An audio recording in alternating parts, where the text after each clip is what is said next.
Hello everyone, I'm Peggy Jean, an Egyptologist and artist, and I'm currently working on a children's book about ancient Egypt, which I've written and will be illustrating myself. Today I'd like to take you on a journey through the world of ancient Egyptian temples. I want to use this beautiful stone structure that I've already sketched in pencil to give you an insight into what makes ancient Egyptian temples so special. I'd like to chat with you a little bit about the role of philosophy and mysticism in relation to science. We'll also talk a little bit about the influence of AI on creativity and why I think painting by hand is so important in these days.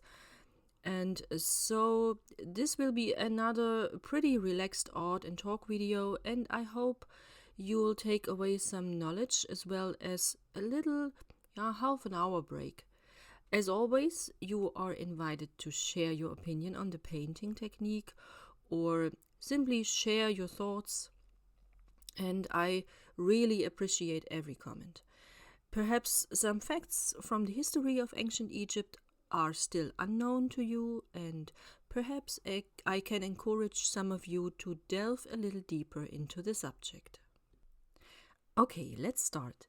As I mentioned in the beginning, I plan to illustrate a children's book I wrote about ancient Egypt all by myself. It's important to me that the illustrations appeal to children while still remaining authentic. This illustration here focuses on explaining temple architecture, and at the same time we will take a tiny detour into ancient Egyptian mythology. This is a video I recorded almost entirely in real time. As always, you can see my technique here, which I'm still fine-tuning, and certainly you will also recognize an occasional mistake. But small slip-ups with watercolors are really easy to fix. At least I hope so. In any case, I decided not to use an ink pen for the outlines this time as an exception, because I sometimes find the outlines a little bit too harsh. Besides, I currently only have black, brown and sepia, and somehow the colors don't always match the drawing. So I'm going to try to create depth and a three-dimensional effect in the picture using a very fine brush. And I hope I succeed. Above all, I want to finally settle on a style that I can carry through in the complete book. So, what you see here in the sketch, which I've just lightly primed with two colors and a plenty of water, is essentially a glimpse inside a temple. Let me give you a quick overview over temple architecture. You can see two different types of columns on the right and left, each with a capital. That's what the upper part is called. They are shaped like a flower. You can distinguish between very different types of capitals, and there are, for example, lotus flower capitals, papyrus flower capitals, palm leaf capitals, or simply capitals with fantasy flowers. Today, we simply don't know exactly which plant this column shape is supposed to represent, but very often they are floral elements, which are further distinguished between open, half-open, and closed clusters. In addition, there are even more columns in ancient Egyptian temples, for example, featuring the face of the goddess Hathor. These can be recognized by a frontal view of the goddess' human face, which is pretty atypical for ancient Egypt, and her protruding cow ears. In fact, the temples were colorfully painted back then. Some temples still have traces of color, but the desert sand acts like sandpaper and simply bleached many temples. For example, like the Karnak temple. There are all the columns there. The temple walls, the pylons, this is the entrance gates and so on. They are just now light beige. Thankfully, though, the reliefs are still recognizable. Otherwise, we wouldn't even know how fantastically everything was inscribed and decorated. In most ancient temples, such as those in Greece, for example, columns are typically functional elements designed to support ceiling structures or the big stone slabs known as architraves. In ancient Egypt, however, they had a very special significance. And that is also the reason why I am painting the picture this way here. It's no coincidence that most of the columns look like plants growing towards the sky. The temple was viewed as a garden. The floor of the temple is the earth. The columns are the plants and flowers, and the ceiling is the sky. The Karnak temple in Luxor has the greatest variety of column shapes. From this perspective, it practically looks like a jungle. In my opinion, the most beautiful capitals are found at the Chnum temple in Esna. There are so-called composite capitals, that is, when many different combined forms come together, which makes the whole thing even more creative and imaginative. I show you a drawing by Carl Richard Lepsius here. Lepsius was one of the first explorers of ancient Egypt in the 19th century. Here you can see that I'm not the only one who is inspired and fascinated by the column halls of ancient Egyptian temples. The caption on the 1842 work is also fascinating. Let me quickly translate that for you from German into English. It reads, "Monuments from Egypt and Ethiopia, based on the drawings of the scientific expedition sent to these countries by His Majesty, the King of Prussia, Friedrich Wilhelm IV, and carried out in the years 1842 to 1845 by order of His Majesty." As you can see, the columns are not only enormous in size, but also incredibly intricate. I don't know about you, but I love these images. I'm always fascinated by them. They are not just testament to the artist's incredible talent and his visual precision and attention to the detail. They also make ancient Egypt a little more vivid for me as an Egyptologist. They often show monuments before their destruction. That's really interesting. What many people don't know is that damaged artifacts were either destroyed in antiquity already, or the damage occurred during or as a result of an excavation, for example, due to improper handling or simply bad luck or so. Yes, that happens even to the best archaeologists. Or they got damaged later after being uncovered from the sand due to environmental factors such as storms, floods, and so on. Less commonly are earthquakes in Egypt, but they happen from time to time. Or even human conflicts such as a war or looters, for example. We had the problem often in our tombs that we excavated. These looters chisel individual pieces of a tomb painting off the wall to sell them on the black market. And I can tell you the black market is unfortunately still very active. And in any case, we are glad today that the artists of that time devoted themselves so intensely to the lifelike reproduction of the monuments. This was certainly also due to the fact that photography was still in its infancy and very expensive. And above all, they had time and leisure. The Lepsius expedition was funded by the king, so there was a strong interest in documenting the legacy of this wonderful Egyptian culture for Europe.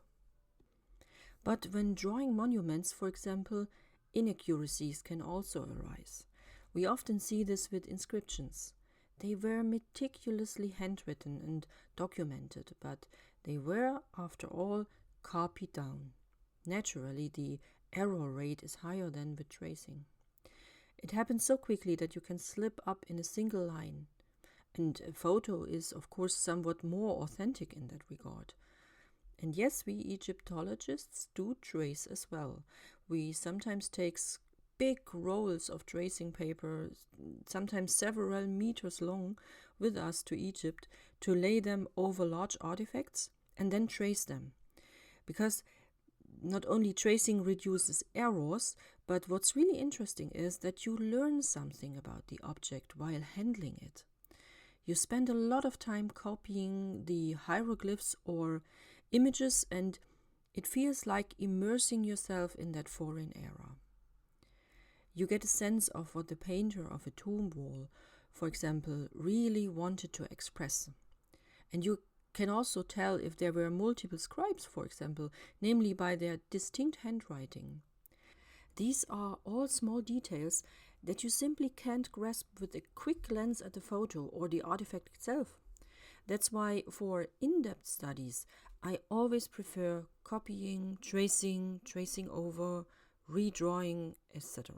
So that I don't overlook anything that might otherwise remain hidden from my modern perspective.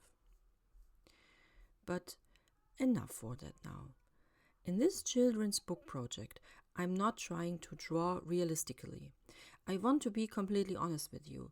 I just haven't gotten very good at watercolor painting yet.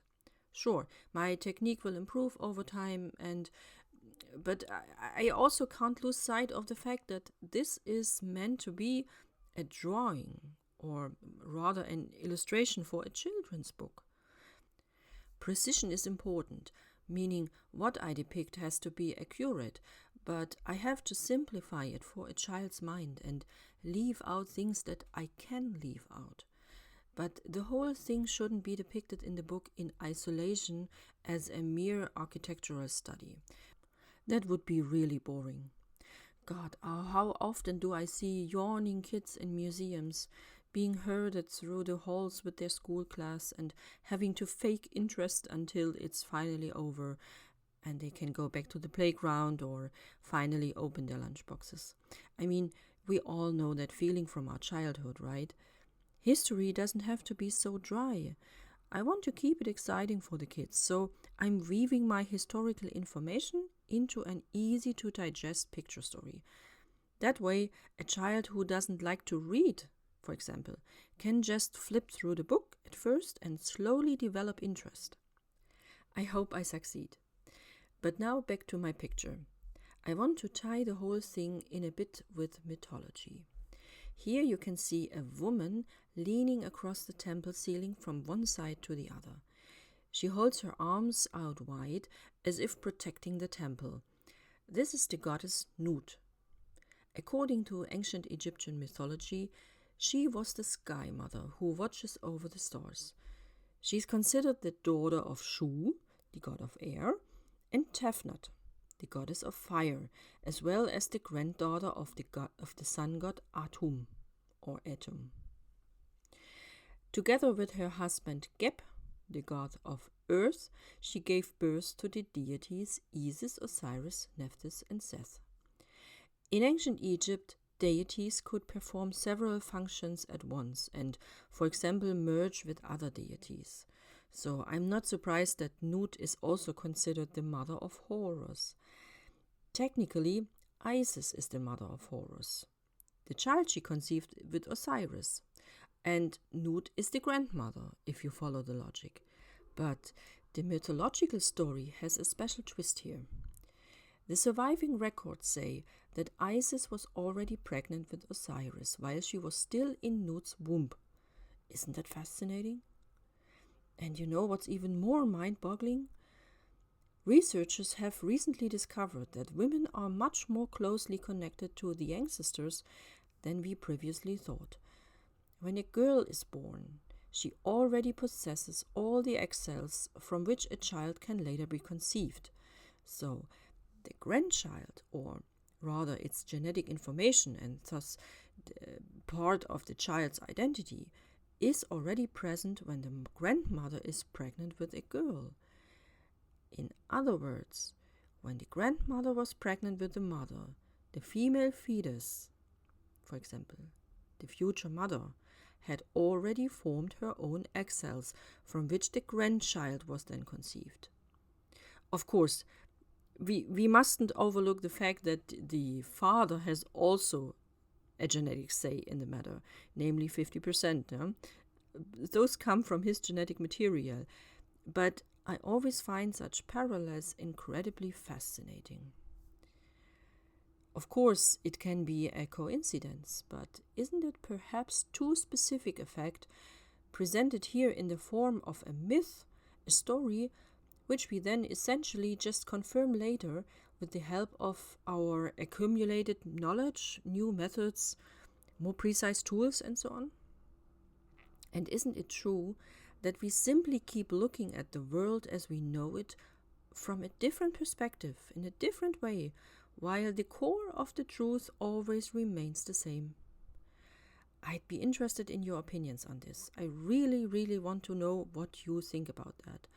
Please write in the comments if you know of anything that was initially dismissed as esoteric, but was later scientifically confirmed. Of course, science has also debunked many things that were simply cobbled together from imagination. For example, the observation that the Earth is not the center of the universe, but rather the Sun. So the switch was made from a geocentric to a heliocentric worldview, where the Sun was at the center. That brings us to the heretic king Akhenaten. Akhenaten was the one whose name was simply erased from history after his death, because he had dared to reduce the many gods to just one, Aten, the sun god. The sun then became the center of daily life, rituals and beliefs, and efforts to ensure a comfortable afterlife. This was entirely new and revolutionary. Actually, it was so revolutionary, in fact, that it was immediately reversed out of sheer fear after Akhenaten's death. Akhenaten's son, originally named Tutankhaten, which means the living image of Aten, then took the decisive action not only to replace Aten in society with the old god Amun, but also changing his own name. Since then, we have known him as Tutankhamun, the living image of Amun. But back to my little painting here. Did you notice the mistake I made? I tried to cover it and hope I can fix it later in the finishing process. But although I have a clear vision of what the temple should look like, I obviously can't decide where the source of light is coming from. Temples in ancient Egypt followed certain rules in their plan. It was also called grammaire du temple, a French term that describes the connection between design and function of a temple. The rearmost part of the temple was the most sacred area, accessible only to special priests. It was also essentially the darkest part, rarely receiving daylight, but my composition casts light on this back wall partly because I've painted an open sky here.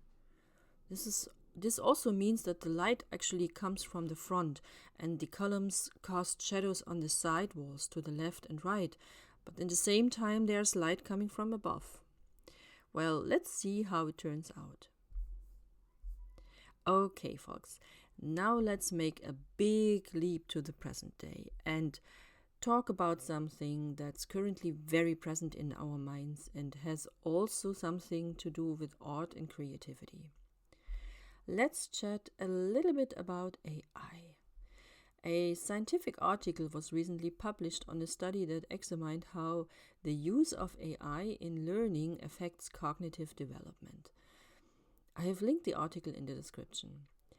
The bottom line was that memory performance and recall ability decline significantly. In short, people aren't remembering anything anymore because ChatGPT does the thinking for them. But some people now claim that this process is irreversible. So, is our brain fried for good now? I don't know. But what I do know is that I kind of feel a certain urge at the moment to use my hands more than before.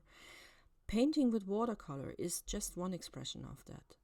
Why does AI art often look as if it was created in a feverish dream? Well, because that's exactly what it was.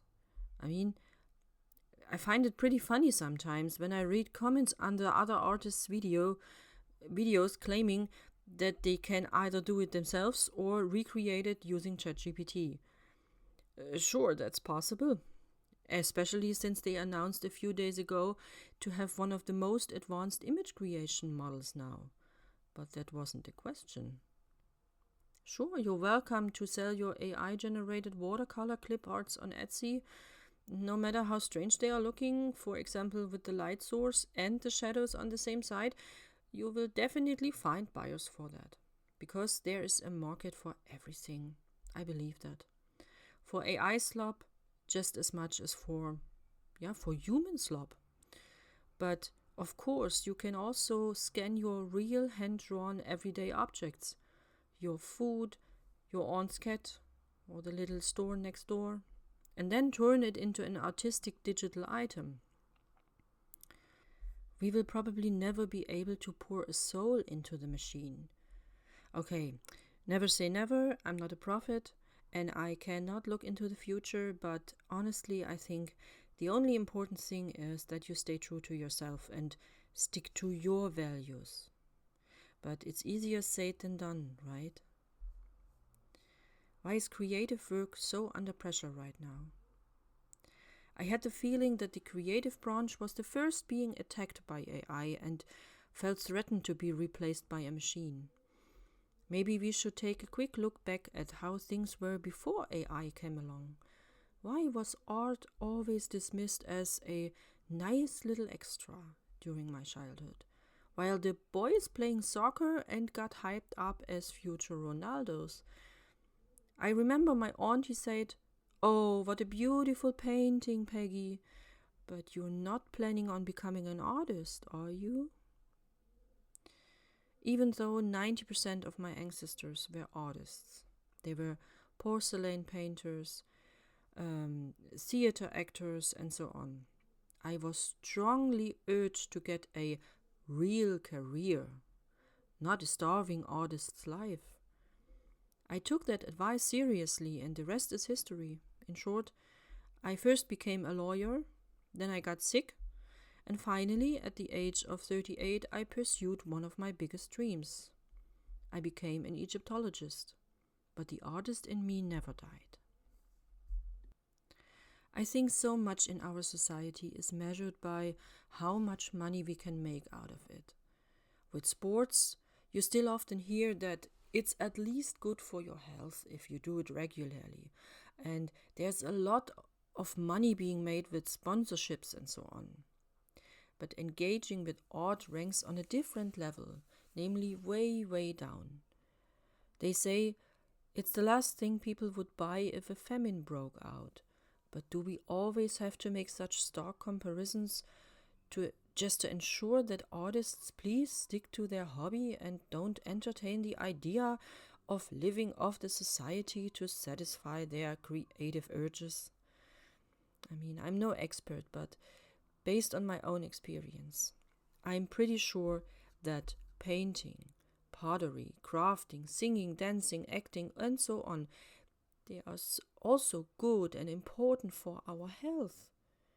I mean, of course, I can't prove the direct benefits, but we see the effects of a life not lived every single day. People who, like zombies, go to a hated 9-to-5 job every day, and after 40 years they ask themselves, for the first time, was that all there was? And we, as highly sensitive, creative people, we feel alive when we can do something that feeds our soul, and we are actually very aware of that. But in order to function in a society like this, we put on a mask. We pretend to like what we do, because it makes us financially independent. But is this all life has to offer? Financial independence? I think it's really time to turn the tables, and in a world of celebrities who lost all touch of sense of their outcome as artists, nobody of us needs to hide any longer. We, the quiet ones, the ones who can spend hours observing nature and soaking up all the impressions like a sponge, we need to come out of our closets. But let's be real. What we artists are still doing here, namely providing video proof that we still work with our own hands, that is something AI will take away from us again in the foreseeable future. We must be well aware of the fact that AI is watching us. The development of AI videos has become so realistic in some cases that the AI mimics practically everything human down to the smallest detail. Verbal trivialities, perfectly placed inaccuracies, a shaky camera, mundane surroundings, and so on. Even the storytelling is now almost impossible to distinguish as an AI. Back in the day, the images were cheesy, overdone, the 6 fingers around the coffee cup and so on. And if there was a tear-jerking story to tell, it was so cheesy that even my hypersensitive great-grandmother, who would otherwise cry at the sight of any baby seal, would have scrolled away in disgust. To appear authentic, AI will do anything. You can count on it. But this development is unstoppable. I cannot offer a solution for that right now, but I feel it's time for us to refocus on ourselves and, instead of merely consuming art, start producing it ourselves again. I'm a consumer myself. I unwind with watching a painting tutorial in the evening, but at some point I also feel the urge to try it myself, and I've written in big letters in my journal the reminder that I am free. I have a free will. This means I can also create things that aren't meant to be sold, that aren't meant to be shown, but solely to serve my own inner fulfillment. Sometimes I just want to do art for the sake of art, even if it doesn't look aesthetically appealing, or if it doesn't follow color theory rules or so.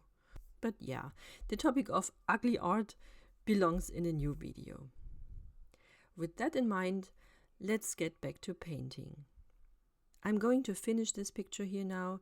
I will refine the outlines and add more contrast, and then in one of the next videos I will show you how I envision it as a part of the children's book layout. This means I will scan the image as a test and edit it so that text can be added. And if you want to follow along, subscribe to the channel. I regularly post videos about the creation of my fully illustrated children's book about ancient Egypt. And until then, stay relaxed and creative.